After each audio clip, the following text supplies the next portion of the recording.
In the world of maybe RB2s, I know Kenyan Drake had a good streak of games, and now Frank Gore gets 20 touches yesterday.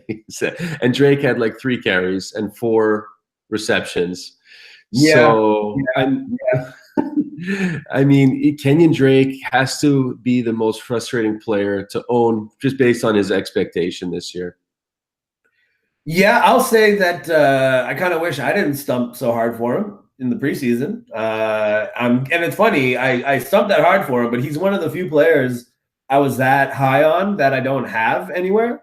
So on the one hand, like amateur analyst in me, is kind of sore about Kenyan Drake's performance this year, but fantasy player me is actually kind of relieved.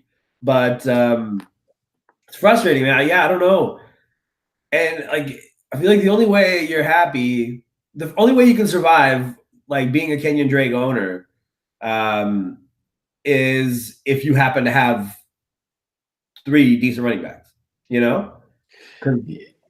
a lot of people out there. Kenyan Drake is their second best running back, and just in bigger leagues, at least, like it just exists. It's just, what are you going to do?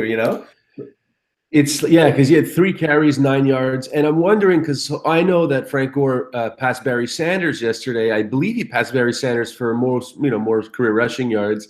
Mm-hmm. I feel like it's a bit of the Antonio Gates. They wanted him to get the touchdown record, and Hunter Henry's been in his shadow for like 3 years. Yeah. So we all know Hunter Henry's the better player. He's younger, he's more mobile, and he was doing nothing. So is it possible that that this was a goal of Frank Gore's to pass Barry Sanders, and now that we're in the second half of the season, Kenyan Drake it might be a good time to trade for Kenyan Drake? Is that crazy? It's not crazy. I think it would be good in the sense that it probably wouldn't cost all that much to get him.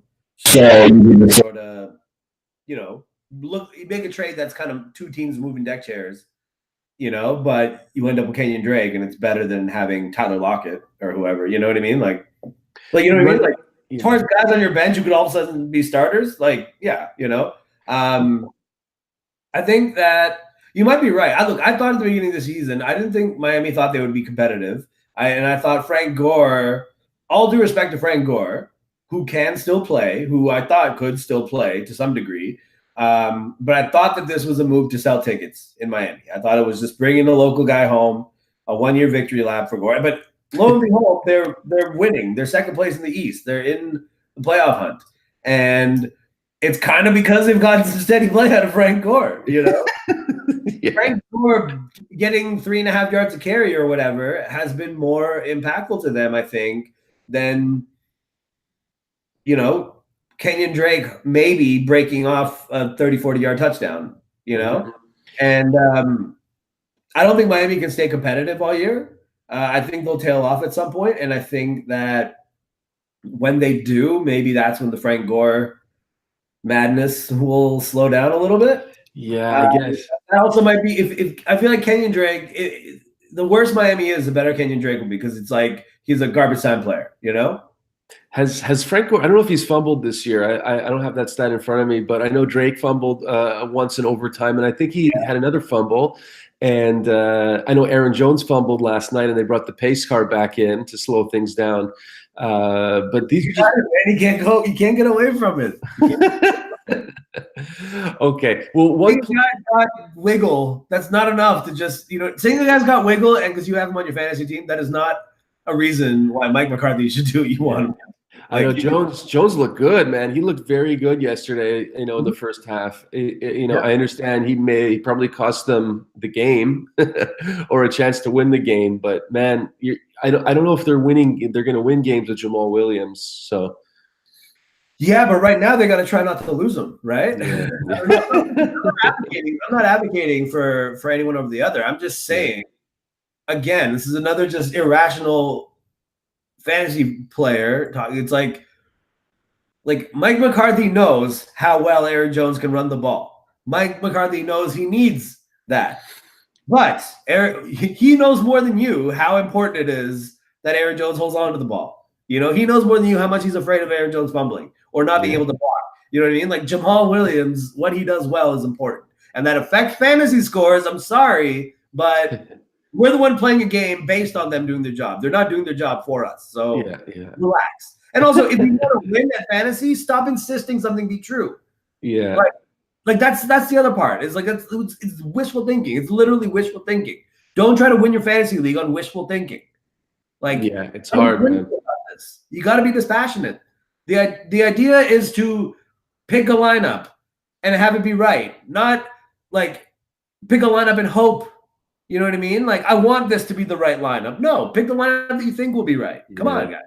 Come on. I played a draft daily fantasy yesterday, first time on that draft app. So I drafted 5 players. I drafted Mahomes, Travis Kelce, and then I stacked Gordon and Keenan Allen.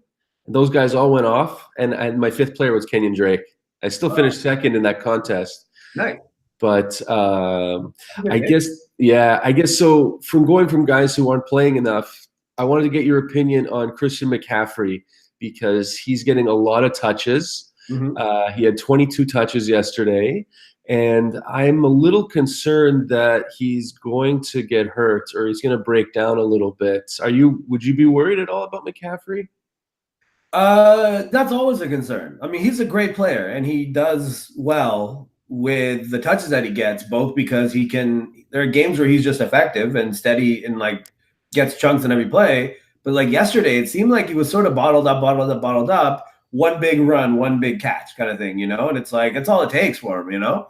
But you always have to be concerned that he might get hurt. Like there's a team where I have CJ Anderson, and he's in that league, that 16-team league, right? So I have 4 running backs I don't want to start and one that I do, right? And I have CJ Anderson, and I'm like, I could drop him at any point, but like I haven't yet because I'm like, what if the next game Christian McCaffrey gets hurt? And then CJ Anderson is better than any running back that's available on the waiver wire right now. I might as well just hold on to CJ Anderson. You know? I feel of all running backs in the NFL, if I was a McCaffrey owner, I'd be nervous more about, as my headphone falls out, I'd be more nervous about McCaffrey getting hurt than some of these other players just because of his size. His volume, and I'm trying to win this fantasy league in over 16 weeks. So yeah, and that's the thing with McCaffrey is as great as he's been, and Carolina's really good. You pointed him out last show. Like Carolina's in it, I think, for the rest of the season, for down the stretch, right? And that could be good for McCaffrey because if he ends up having a career year, then you'll be glad you had McCaffrey, right? But there's the odds of it continuing to be a career year, and not just he's a second-year player. Any year that he has, it's already a career year. But like, you know what I mean, right? Yeah, of course. Maybe it continues, and you'll be glad you have it. But the odds of it continuing to be this career year versus, you're right, maybe the volume slows down, maybe he gets banged up. Remember, he's never gonna get. He's a guy that has to carry the ball across the goal line. Because you have to get them either make up reasons to get him the ball at the goal line or let him break one. So he's not like a plus touchdown getter.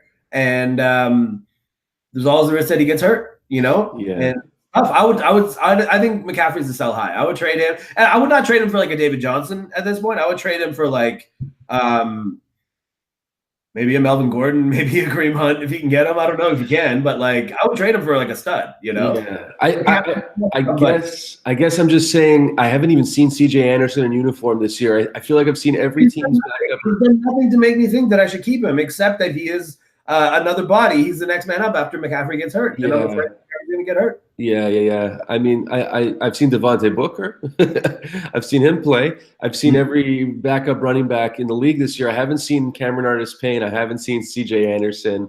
McCaffrey's having a great season, and I do not root for him to get injured. Don't get me wrong. Yeah, I like watching him play too. He's fun, man. He's a great player. It's really hard to be a great player that much at that size without it catching up to you. Yeah, he doesn't take like strides. I feel like he just takes a ton of little mini baby steps, and he's just really fast. No, he's got and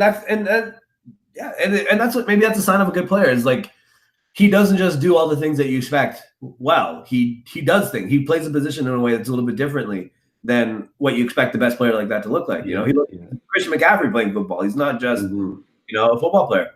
Same thing you see with Gurley with Kamara. You see these guys like they're special, man.